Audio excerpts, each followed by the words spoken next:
Hey guys, what's going on? Today we're working on a 2013 Kia Sorento. Customer brought it in, said that it would just intermittently die on him, just randomly. Driving down the road, car would shut off. Said all he had to do was just start it back up. It would start up every time and then continue driving, and then just randomly it would shut off. He'd say he doesn't do very much driving, but you know, say you're driving like 20 blocks away, might die once every couple trips. So anyhow, scanned it, didn't have a light on, but scanned it anyways, had a code in there, history code P0335, which is crankshaft position sensor circuit A. And by the looks of things, that's a pretty common problem with these. I looked up the VIN and stuff on ProDemand with this vehicle. So this 2013 Sorento V6, and these 3.5s, I guess they're bad for that.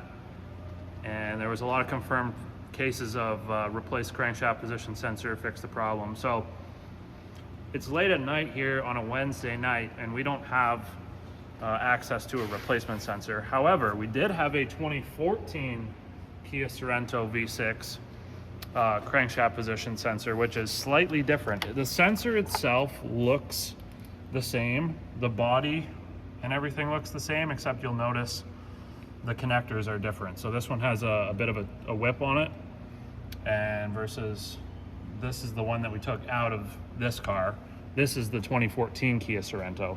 So between 2013 is the older body style, and then 2014 they brought out the newer body style with the 3.3 liter instead of the 3.5 that's in this. So you can see the sensor locations are identical on both. They kept them in the same place. It says in the instruction manual to remove the air box to get to it, but it's really actually under the battery tray. Well, sorry, you have to remove the battery tray to kind of get to it because it's underneath of this big plastic coolant transfer pipe that connects both of the cylinder heads. It's a whole cluster. If you are Hyundai Santa Fe or Kia Sorento V6 owner, you'll know what I'm talking about, these big plastic pieces of junk. But anyhow, so the sensor is located underneath there. It's held in by a 10mm bolt, and then the connector actually has like a little blue lock on it. So I was reaching under there because you can't really see too well without flashlight, and I'm pushing on this. This is the connector lock that you need to depress in order to lift up the tab that's on the inside to unlock it off of the sensor to pull it off. But there is actually a blue secondary lock tab that needs to be slid out, and I couldn't see that until Slide it out. it's slid out. It'll normally Slide it in. I'll slide it out. So then, anyhow, so I got it off, looking at it. The pins are a little bit different. The pins on this model are a little bit fatter and wider versus the pins that are on the 2014 and newer models. So I made a little jumper harness. We're gonna try this. I don't know if it's gonna work or not, but I just thought, hey, we'll throw it in the video anyways. Why not? Just as a temporary fix. I want to see if we can confirm that it is the sensor. I could just put it back in, and we could use the scan tool and graph the data that way.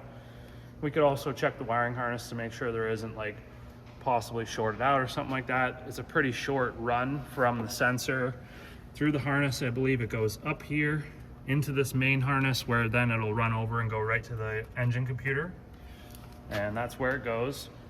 I'm just going to pull up some stuff on ProDemand. I'll give you pinouts and just a quick operation and description of the whole circuit and how everything works.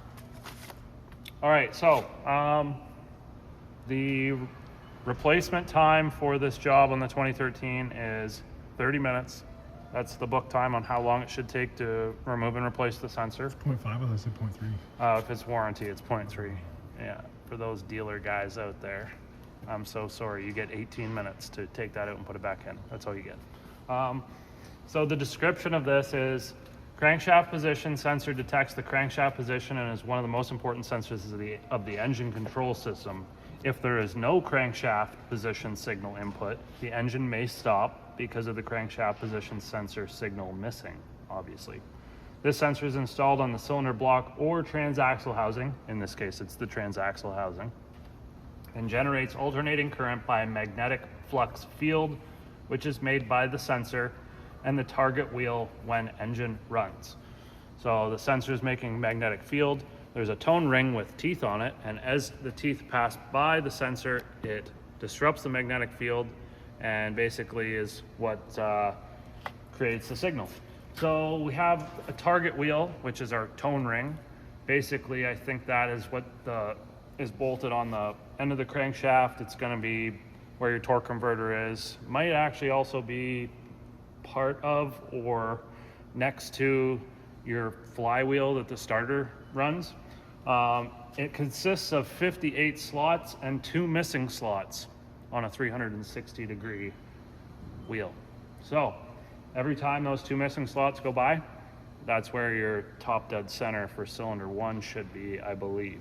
And that's how the engine, that's how the engine computer knows where the engine position is, and it knows when to inject fuel, it knows when to ignite spark and make the engine run. So if that signal is disrupted in any way or drops out, then the computer doesn't know when to light those things up or squirt the injectors, and therefore it's either gonna run like crap or it's gonna stall.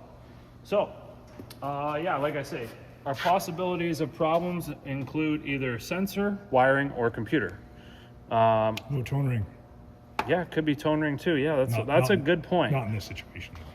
That's a good point. Not in this situation. It's not a magnetically glued on one, or a glued on magnet one. No. Yeah. Good point. Okay, so we got that all cobbled together, and I'm really curious to see if we can just weasel our way out of this tonight. We've got the battery tray in here held down by 4 12mm bolts, and there's some wiring harnesses stuff that gets attached on there as well. We've already had this apart once before a while ago, so a bunch of these connectors and stuff are half broken, which makes them really nice to go back together. And so I'm gonna screw this down, then we gotta put our battery in, battery hold down, then we can do air box. All right, so that's good. Our scrounged up parts from out back worked. It's running right now, so I guess we just have to let it run and take it for a drive and see if it stalls now. All right, so there's our engine speed. That's our crankshaft signal. Give it a little gas so you can see that it changes there. Target idle speed, that's just what the computer's setting the target to. And we're gonna take it for a drive now. All right, so we just had it out for about an hour drive here. Actually, no, it wasn't an hour, but we took it out for a good drive over a bunch of bumpy roads. Everything's running tip top.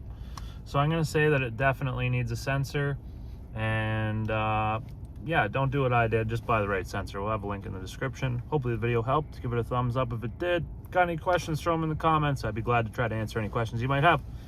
Thanks for watching. We'll see you in the next one. Don't forget to subscribe.